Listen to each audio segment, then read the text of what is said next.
Ano talaga ang mas delikado, high blood o high cholesterol?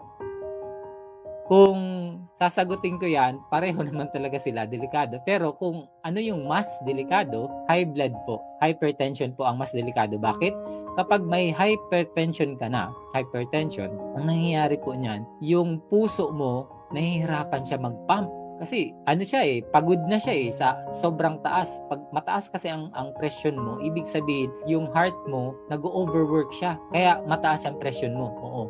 Tapos another thing is paano kung mahina or brittle na yung mga blood vessel or ugat mo, 'di ba? Pwedeng may pumutok, hindi lang sa heart, pwedeng sa brain. Stroke ang tawag doon. So, napaka-importante na alamin talaga natin yung mga kinakain natin, ginagawa natin, at saka yung mga gawi natin, yung puyat, yung stress, yung palaging nasa harap ng gadget, nakaupo, yung sedentary lifestyle, iwasan natin yun. Kung pwede after 30 minutes or 1 hour tumayo, maglakad-lakad, mag-stretching. Hindi pwedeng straight 8 to 12, tapos 1 to 5 straight na nakaupo ka. Pwede tayo talagang humina, maging sluggish, mabagal yung circulation, blood circulation.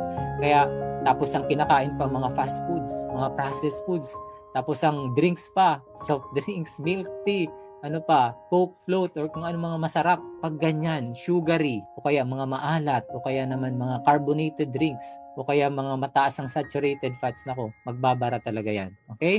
So, hypertension mas delikado po. Kasi kung sa mataas ang cholesterol, okay pa siya. Pwede kasing mataas ang cholesterol mo pero wala pang hypertension. Okay?